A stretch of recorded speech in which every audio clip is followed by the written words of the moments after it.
Mic fit করে দোকানে ঝালমুড়ি এসপিজিকে দিয়ে তৈরি করিয়ে 10 টাকা কখনো পকেটে থাকে ওনার। কত নাটক। নির্বাচনের সময় গুহাতে গিয়ে বসে থাকেন, কখনো নির্বাচনের সময় বলে আমি চায়ওয়ালা, 10 টাকা বের করে ঝালমুড়ি খাচ্ছে। বুঝুন, সেই ঝালমুড়িটাও নিজেদেরই তৈরি করা। আর যদি তৈরি করা না হবে তাহলে দোকানে ক্যামেরা ফিট আগের থেকে ছিল কি করে জিজ্ঞাসা করুন। সব নাটক মানুষ বোঝে না।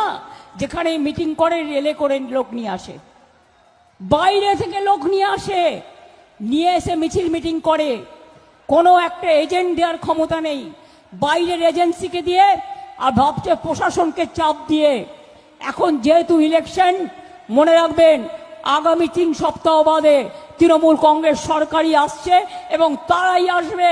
কোন রকম ইভিএম মেশিন যাতে লুট